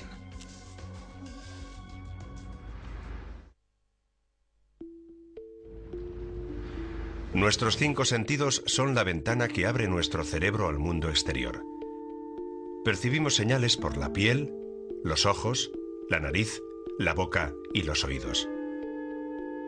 Las diferentes zonas del cerebro interpretan esta información sensorial como tacto, vista, olfato, gusto y oído. Pero ¿y si hubiera un sexto sentido? Un sentido que permitiera a nuestro cerebro leer la mente de otras personas, predecir hechos o comunicarse con los muertos. Pese a que solo 1 de 4 norteamericanos asegura creer en la percepción extrasensorial, tan solo un puñado de científicos admite esta posibilidad. El doctor Dean Redding investiga fenómenos paranormales en el Instituto de Ciencias Noéticas del Norte de California. Según su teoría, nuestro cerebro podría albergar ciertas capacidades extrasensoriales, aunque nosotros lo llamaríamos de otra forma. La gente suele hablar de una corazonada instintiva que a menudo se pone de manifiesto mientras conducimos. Tengo la sensación de que hay algo malo más allá de la curva, y lo más habitual es que nos venga un coche en la otra dirección. Por eso hemos aprendido a hacer caso a nuestro instinto. Es como si nos fijáramos en algo que va a suceder dentro de unos segundos. Otra sensación es que nos están observando, que es un efecto bastante frecuente. Normalmente son las mujeres las que se sienten observadas por un hombre desde algún lugar. También existe la telepatía telefónica. Sin mirar la identificación de llamada, hay gente que sabe quién les llama en cuanto suena la primera señal. Y en esos casos no se trata de una persona que llama siempre, sino de alguien que no llama nunca. Estos son ejemplos de cómo se producen estos fenómenos en la vida cotidiana. Mueva la mano un poco. Sí. Es muy buena señal. Bien, creo que ya podemos empezar. El Dr. Redding ha hecho pruebas con más de 300 voluntarios en habitaciones protegidas electromagnéticamente. Les muestra una serie de imágenes y mide sus reacciones. En una secuencia aleatoria les mostramos algunas fotos inquietantes y otras más relajantes. Las imágenes más impactantes generan una respuesta más fuerte. El Dr. Redding descubrió que aunque su grupo de sujetos sea elegido al azar, siempre hay gente que responde con exactitud antes de ver la imagen. Parecen saber con antelación el tipo de imagen que van a ver, si bien su grado de capacidades psíquicas es diferente. No todo el mundo va a poder jugar al golf tan bien como Tiger Woods, pero todo el mundo sabe jugar un poco al golf. Lo que vemos en el laboratorio es que todo el mundo sabe jugar un poco al golf. Y a veces tenemos suerte y nos tropezamos con el equivalente a Tiger Woods. Alguien me está diciendo que fue enterrado con un chicle en la boca. ¿Alguien fue enterrado con un chicle? ¿Alguno de ustedes ha enterrado a alguien con un chicle? Por favor, coja el micrófono. El éxito de John Edward como medium televisivo lo colocaría en la categoría de Tiger Woods. En la historia de la ciencia nos hemos equivocado muchas veces. Antes se pensaba que la Tierra era plana. Estábamos equivocados. Se pensaba que el Sol giraba alrededor de la Tierra. También estábamos equivocados. Se pensaba que los objetos físicos eran estáticos. Ahora sabemos que no. Yo parto de que si uno me dice que es medium o sanador, mi reacción es, no lo sé, puede que sí o puede que no. Muéstreme los datos. Yo estoy abierto. ¿Solo le puso un par de pastillas? Sí. Su antigua secretaria mascaba el mismo chicle, así que lo enterramos con él. Un par de pastillas. Creo que le pusimos una pieza individual, como los chicles bazooka, los de los cómics. Bueno, eso es lo que percibo. Son individuales. ¿Y era como un padre para usted? Es mi padre. Bien. ¿Usted sigue viendo a su secretaria? Sí. Pues dele un buen tirón de orejas. ¿No podía haberle puesto unos cuantos chicles más o mejor el paquete entero? La técnica habitual de los mediums es que estos reciben pequeños datos de información. Me está haciendo sentir como... ¿No había muerto ya? Sí. No porque el otro lado esté fragmentado, sino porque solo pueden percibir pequeños retazos. Es como tener poca cobertura en el móvil y escuchar el mensaje de forma entrecortada, un poquito por aquí, otro poquito por allá. Me suelen preguntar, ¿dónde están? ¿Cómo lo hace? Y yo les digo, bueno, ¿dónde está Internet? El sitio existe, pero no se puede viajar allí con el cuerpo físico. Necesitas un conducto, algún tipo de conexión para llegar allí. En cierto modo te tienes que conectar. ¿Alguien tiene una rana de plástico? Me arrastran hacia aquí. Bueno, los de este lado estáis seguros. ¿Los de ahí? No. Cuando entro en contacto, me arrastran a una zona del plató, hacia un grupo concreto de personas. Mi sobrino me pidió una rana de plástico para Navidad. Su papá fue quien murió. ¿Su papá murió antes de Navidad? Sí. Cuando percibo algo, no lo escucho con mis oídos. Noto como si oyera algo fuera de mí, pero lo que oigo es un pensamiento. John es uno de los pocos médiums que accedió a someterse a pruebas científicas en la Universidad de Arizona. Le vamos a colocar una gorra con 19 electrodos. Con John Edward llevé a cabo 3 pruebas. Cada una era más controlada que la anterior. La más controlada consistía en dotar a los médiums y a los voluntarios con sus respectivos electroencefalogramas y electrocardiogramas. Una forma de abordar el estudio es el médium leyendo la mente del voluntario y el médium leyendo la mente del fallecido. Para ello se registra la actividad cerebral y el ritmo cardíaco del médium y al mismo tiempo se registra el cerebro y el corazón del voluntario.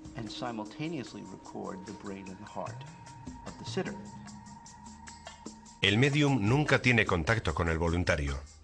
Ambos están separados por una cortina. John y los demás médiums deben obtener toda la información posible sobre los parientes fallecidos del voluntario. Voy a decirle lo que veo, escucho y percibo. Le ruego que me lo confirme simplemente con un sí o un no. De acuerdo. Me preguntan quién es la figura masculina que está a su lado.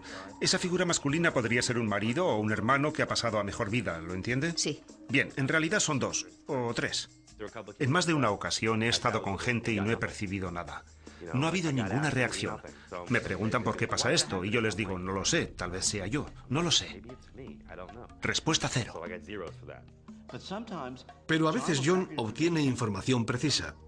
Entonces, el voluntario cree que se ha equivocado y más tarde descubre que tiene razón. O al voluntario la respuesta no le dice nada y tiene que hablar con miembros de su familia y amigos para comprobar que es cierta. Eso también lo hemos visto en el experimento.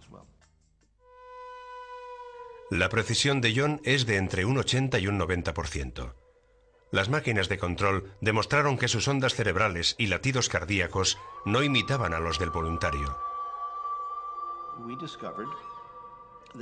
Descubrimos que el corazón de John no iba en sincronía con el del voluntario, lo que implicaba que su atención estaba puesta en otro lugar. Me preguntan por un perro con nombre de bebida. Es mi perro Jagger. ¿Jagger? Sí, sí. Parece que necesita un buen baño. Sí, ahora huele bastante mal. Según los experimentos de laboratorio que he realizado con John, llego claramente a la conclusión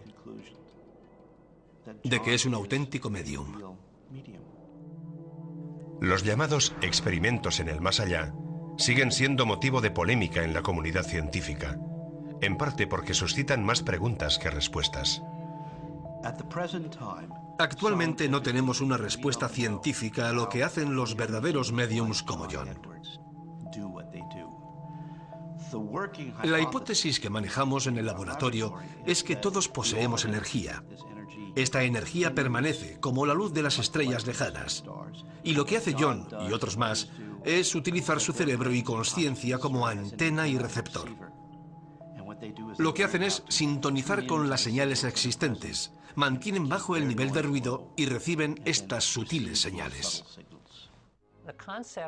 El concepto de estructura interconectada de la realidad, de la que formamos parte por estar aquí, es parecida a la fuerza de la Guerra de las Galaxias. En un momento dado, Obi-Wan percibe una alteración cuando hacen estallar el planeta. En cierta medida, nota las ondas a través del espacio-tiempo. Puede percibirlas directamente. Este fenómeno, que llamamos percepción extrasensorial, seguramente funciona de un modo similar. La física tiene un nombre para esta conexión remota. Se llama intrincación cuántica. Por ahora solo es una teoría aplicada a electrones y moléculas. Los científicos aún no saben si se puede aplicar al cerebro. Pero el hallazgo que confirme la percepción extrasensorial podría llegar antes de lo esperado. Es muy difícil predecir cuándo van a suceder estas cosas. Yo creo que dentro de unos 20 años. Entre mañana y dentro de 20 años. ¿Y si pudiéramos cargar nuestros cerebros mediante máquinas?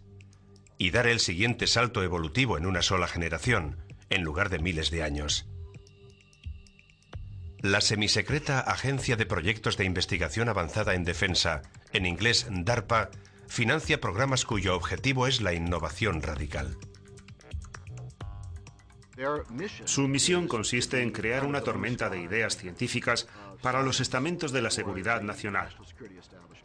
Han desarrollado tecnologías increíbles que para nosotros son habituales, como Internet, el ratón de ordenador y, por supuesto, el caza invisible. Reúnen a los científicos más destacados del país y les piden que den un salto de 30, 40 años en la ciencia. Y dan pasos de gigante. La DARPA está financiando uno de estos pasos en la Universidad de Columbia de Nueva York. Los científicos están desarrollando un programa informático que ayuda al cerebro a procesar información visual a la velocidad del rayo. En nuestra sociedad moderna nos bombardean con información, ya sea mediante imágenes televisivas, en Internet, en nuestro trabajo. Esto empieza a ser excesivo y hay que seleccionar qué imágenes podemos descartar y a qué imágenes debemos prestar atención. La idea que está detrás de la visión informatizada acoplada al córtex consiste en unir lo mejor de ambas cosas: la versatilidad del cerebro humano reforzado mediante la velocidad de un ordenador. Es muy difícil decir a un sistema de visión informática que encuentre algo curioso, fuera de lo común o sospechoso. Es mucho más fácil que lo haga una persona. Claro que los sistemas de visión informática son muy rápidos. Entonces la pregunta es, ¿cómo podemos acelerar el proceso visual humano? En este ejemplo vemos fotos aéreas de Seúl, en Corea del Sur. El analista busca pistas de aterrizaje para helicópteros. El método antiguo requeriría un análisis sistemático de miles de fotos individuales antes de detectar las pistas. Con el nuevo método, el analista usa una gorra de electroencefalograma. Ahora se puede detectar la actividad cerebral eléctrica bajo el cráneo mediante decenas de electrodos. En el procesamiento cerebral normal, el córtex visual extrae detalles de una imagen. La información se envía a los lóbulos frontales para tomar decisiones. Entonces el córtex genera una respuesta, el clic de un ratón o movimiento ocular. El prototipo del programa intercepta las señales, filtra la actividad cerebral superflua y se concentra en el momento subliminal de «ajá», cuando el ojo detecta la pista. En pocos segundos, el analista puede revisar miles de imágenes. Aunque no sea consciente de ello, su cerebro identifica con gran precisión las escasas fotos que muestran pistas, que luego son marcadas. Básicamente interceptamos las señales que tienen que ver con la toma de decisiones si detectan algo interesante. El sujeto no tiene que molestarse en dar una respuesta. Esto lo aprovechamos para reordenar o reorganizar las bases de datos de imágenes para mejorar la búsqueda.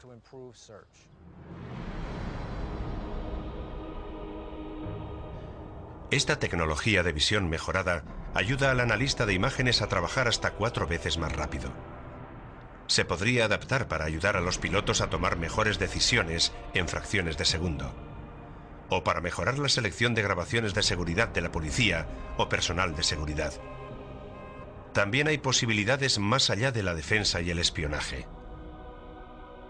Una posible aplicación interesante, con mucho intercambio de datos, podría estar en el sector de la bolsa o el comercio. Muchos inversores asimilan esta información de diferentes pantallas. Puede que detecten algo, pero en ese momento no pueden hacer ninguna transacción. En cambio, esa información se puede marcar como de interés para el inversor y ser procesada por otra persona en otro lugar. La investigación médica también podría estar interesada en estos aparatos, y los equipos de marketing podrían emplearlos para registrar la primera reacción de la gente ante un producto. Una empresa de videojuegos de California ya está reemplazando el joystick por la energía cerebral. Un dispositivo similar al electroencefalograma registra la actividad eléctrica del cerebro y los gestos de los músculos faciales. La señal se traduce en órdenes a la pantalla. Los jugadores levantan piedras y derrotan a los malos con un pensamiento en lugar de un clic.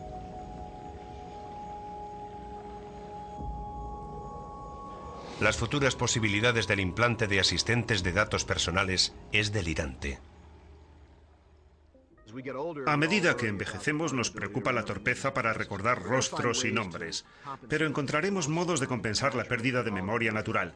Estamos desarrollando aparatos que perciben los pensamientos por nosotros, y creo que al final tendremos un Facebook en la mente.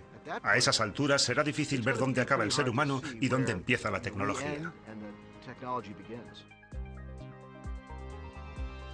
En Duke University de Carolina del Norte, los neurocientíficos ya han dado ese siguiente paso. Han implantado electrodos en el cerebro de un mono y han aislado las señales cerebrales que emite al caminar. En un reciente experimento, un mono caminó sobre una cinta mientras su actividad cerebral era enviada por Internet a Japón para activar simultáneamente los pasos de un robot humanoide. El mono era obsequiado con pasas por hacer que el robot caminara.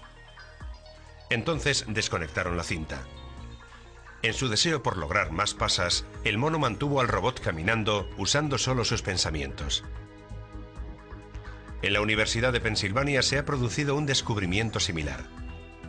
Un grupo de monos con minúsculos sensores fijados al cerebro aprendió a controlar un brazo mecánico y a utilizarlo para alcanzar aperitivos. El impacto en medicina va a ser tremendo. Servirá para gente con miembros amputados o pacientes tetraplégicos. Les otorgará la capacidad de mover brazos y piernas ortopédicos, lo que les permitirá trabajar en su entorno como nunca lo habían hecho antes. ¿Podría suponer una esperanza en el futuro para gente como Clive Queen, cuyo daño cerebral le impide procesar nuevos recuerdos? No recuerdo haberme sentado en este sitio, no lo sé. Se están realizando experimentos con ratas. Tal vez algún día se pueda crear un hipocampo sintético para los seres humanos. En teoría se podrían introducir nuevos recuerdos en el cerebro, como hacemos con las tarjetas de memoria. De esa forma, en lugar de necesitar meses y meses para aprender un nuevo idioma, se podría descargar un diccionario básico en el cerebro.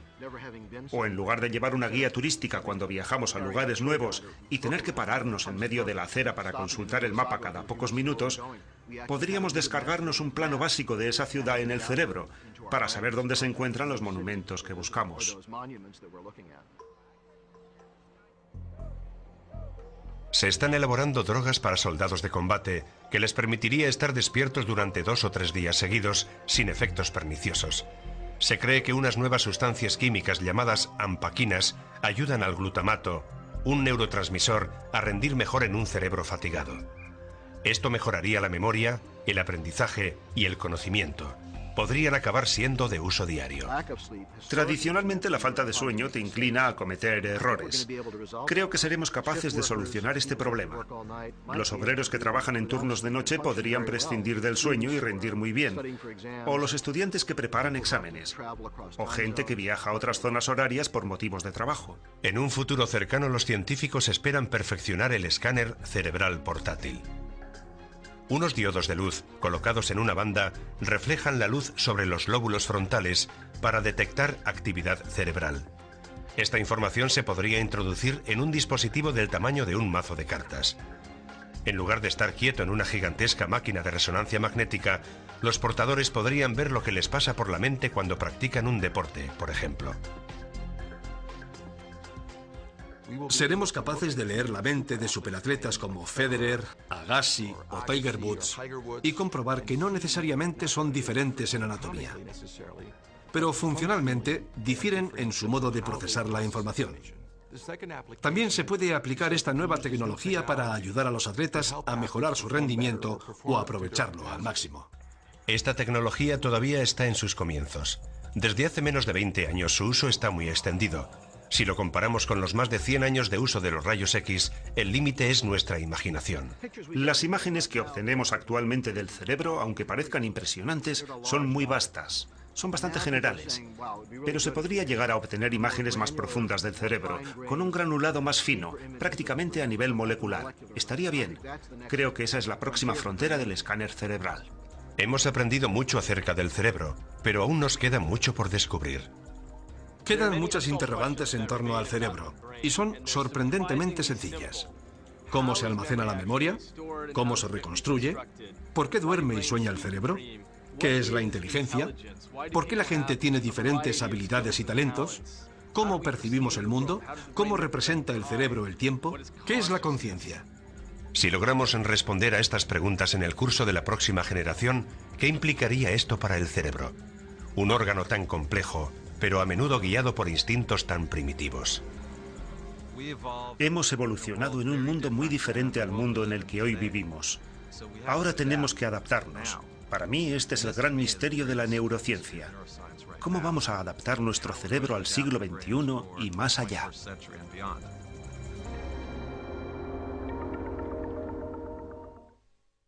La piscina es una pieza muy importante de su formación. Se comprueba cómo reaccionan ante el miedo bajo el agua. Se les somete bajo el agua a un hostigamiento planeado y controlado para ver cómo lo aguantan. Los reclutas deben pasar 20 minutos bajo el agua soportando continuos ataques a su equipo de respiración por parte de su instructor. La mitad del tiempo están sin aire. Se cierra la llave del aire, se retuercen los tubos para respirar y deben responder a esos problemas con unos determinados procedimientos de emergencia. Paso a paso se instruye a los reclutas para que sepan reaccionar de antemano a esas situaciones comprometidas. Deben seguir las instrucciones al pie de la letra, pero llevar a la práctica la teoría no resulta fácil. Cuando estás en el fondo, baja el instructor y te empieza a atacar. Te quita la mascarilla, te crea mucho estrés. Crean cada vez más estrés para ver cómo te desenvuelves. Cuando el recluta se empieza a quedar sin aire, la amígdala cerebral presiona el botón del pánico que le impulsa a subir a la superficie. Los lóbulos frontales deben ganar esta batalla planteada en el cerebro si quiere mantener el control. Requiere un gran esfuerzo físico. Tienes que mantener la respiración más tiempo de lo normal. Los instructores te llevan hasta el límite para ver cómo respondes. En cuanto el candidato consigue desatar los nudos que el instructor ha hecho a su espalda, este le vuelve a atacar una y otra vez. Cuanto más estrés hay, más les interesa saber cómo te las arreglas.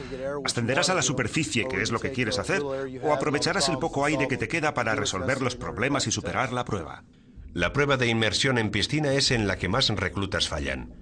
La Armada quiere saber qué pasa en la cabeza de los reclutas para que suceda así. No hay nada que asuste más que no poder respirar. Genera una situación de tremendo estrés. Se liberan un montón de hormonas de estrés que hacen muy difícil el control racional de la situación. En condiciones normales, el cerebro se comunica con el cuerpo usando señales eléctricas diminutas. Los impulsos que las células nerviosas del cerebro mandan a otras del cuerpo viajan a más de 430 kilómetros por hora. Es una de las formas que el cerebro tiene de decirle al cuerpo que haga algo. Pero bajo coacción, el cerebro libera hormonas químicas. Es porque son el conductor del cerebro. Sincronizan toda la actividad.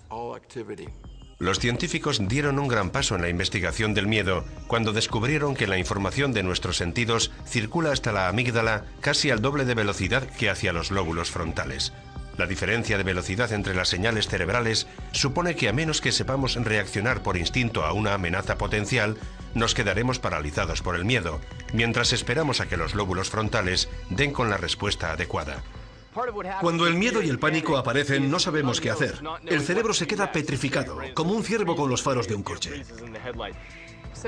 La amígdala recibe muy rápido las señales del miedo, pero a veces se equivoca.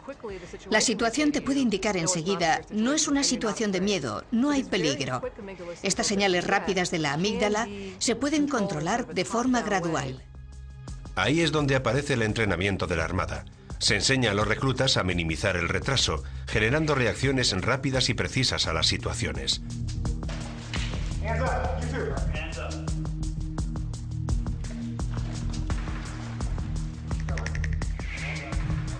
Como la demanda de fuerzas especiales va en aumento, la Armada sigue desarrollando sus técnicas para entrenar el cerebro, con la esperanza de que más reclutas pasen la prueba.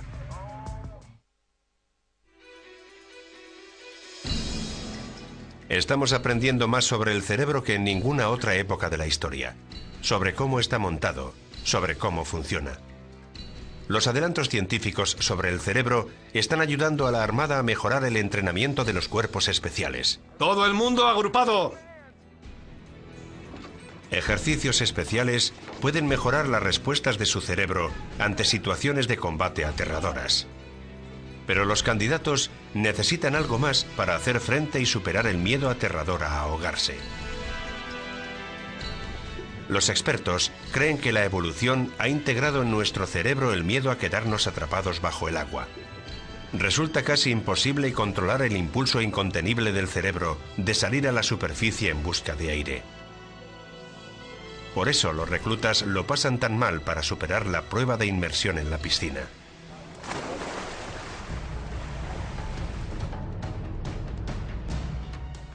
La prueba de Los estudiantes ni ven ni oyen. El instructor prepara una situación. Se les quita la capucha a los estudiantes y deben reaccionar ante dicha situación. Cuando estás debajo de la capucha, piensas en todas las situaciones posibles con las que te puedes encontrar. A veces la respuesta correcta es rápida y letal.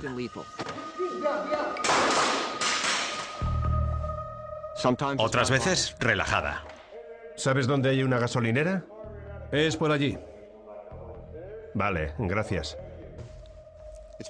Se simulan reacciones instantáneas. Esas situaciones de alto riesgo que suceden en un instante.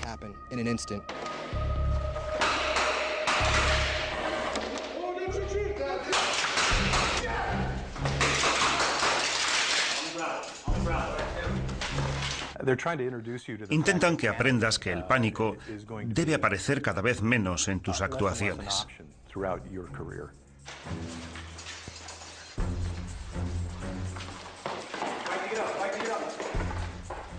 La forma correcta de efectuar el entrenamiento es exponer a la gente a situaciones que producen miedo para que se acostumbren a ellas y sepan reaccionar cuando aparezcan.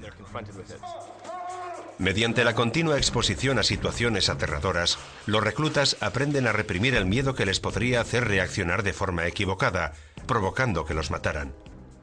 Pero ¿cómo hace eso su cerebro? Los científicos han descubierto que a medida que los humanos evolucionaban, otra parte del cerebro, llamada corteza cerebral, pasó a participar en el proceso del miedo. La parte del cerebro que más humanos nos hace es la corteza. Si la amígdala es el primer piso, la corteza es el segundo piso del cerebro. Es la capa exterior rugosa y delgada del cerebro, que se divide en 4 grupos de lóbulos. Si desplegamos la corteza cerebral de un mono, tendría el tamaño de un folio. Si desplegáramos la nuestra, tendría el tamaño de 4 folios. Está arrugada porque tiene que caber dentro del cráneo. Los lóbulos frontales corresponden a la zona que está justo encima de nuestros ojos y son las habitaciones más nuevas del cerebro. A medida que los humanos evolucionaban, los lóbulos frontales se convirtieron en el lugar donde se procesan los pensamientos racionales conscientes. Es donde resolvemos nuestros problemas. Los lóbulos frontales son muy interesantes.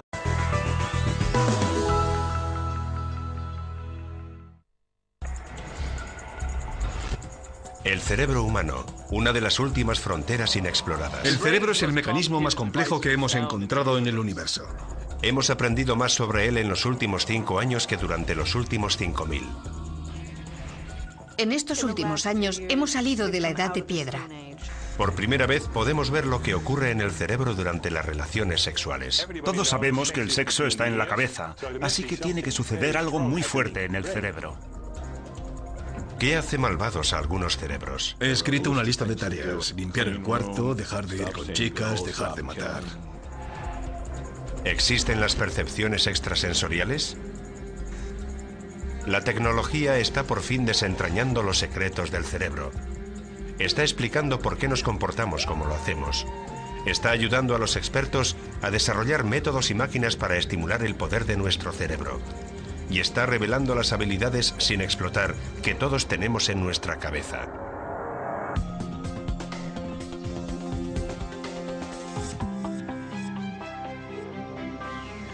El cerebro, capítulo 1. El cerebro controla todos los aspectos de nuestra vida. A medida que hemos evolucionado los humanos, ha doblado su tamaño. Pesa solo en torno a 1,3 kg, pero consume el 20% de todo el combustible que recibe el cuerpo y genera energía suficiente para mantener una bombilla encendida. Se podría decir que el cerebro ha evolucionado como una casa vieja a la que se han ido añadiendo habitaciones y en la que hay escaleras y pasillos. En el sótano está la parte más antigua, llamada tallo. Es algo que compartimos con los reptiles y otros mamíferos. Es lo que nos mantiene vivos. Gobierna funciones vitales como el ritmo cardíaco, la respiración, la digestión y la presión sanguínea. Cosas que ocurren sin que tengamos que pensar en ellas. El siguiente nivel, el primer piso, es efecto de la evolución de cientos de miles de años. Se llama sistema límbico. Es muy importante a la hora de procesar las emociones. Dentro del sistema límbico se encuentra la amígdala cerebral, 2 pepitas de tejido, una a cada lado del cerebro. Aunque no son mayores que una uña, son el centro de mando del cerebro para las reacciones emocionales. Entre las más simples y poderosas de ellas se encuentra el miedo. Una emoción primitiva que todos compartimos. Si hubiera que elegir la región del cerebro más importante en el miedo, sería sin duda la amígdala.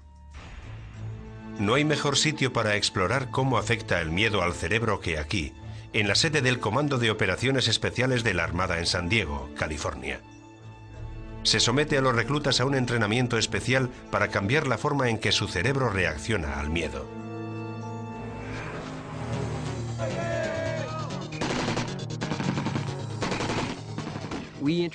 Desde el primer día sumergimos a los estudiantes en el caos más absoluto. Y pasan apuros. Si estudias los errores históricos cometidos en los campos de batalla, casi siempre están relacionados con el miedo o el pánico. Por eso la capacidad de controlar esos impulsos tiene muchísima importancia. Por término medio de 140 candidatos que inicia cada curso, solo 36 pasan el corte final. Los reclutas que triunfan parecen estar mejor capacitados para adaptar su cerebro a las exigencias del trabajo. No es necesariamente la gente con mejor condición física la que pasa la prueba. Hay atletas olímpicos que no han superado el entrenamiento. Y hubo un chico de 63 kilos de una granja de Nebraska que jamás había visto el mar que superó el curso. ¿A qué se debe? Para contestar a esa pregunta, la Armada recurre a la neurociencia. Cuando nos enfrentamos al miedo es la amígdala la que responde a la información que envían los sentidos y de forma instintiva aprieta el botón del pánico. La amígdala es una de las regiones del cerebro con más interconexiones. Envía señales a zonas del tallo cerebral que generan respuestas del cuerpo. Empiezas a sudar, el corazón se acelera, puede que te quedes paralizado, puede que salgas huyendo. Este ejercicio, conocido como instrucción con caja con capucha, forma parte de los métodos de entrenamiento y es una de las formas que tiene la Armada estadounidense de preparar a los reclutas para que controlen las señales de la amígdala. Nuestros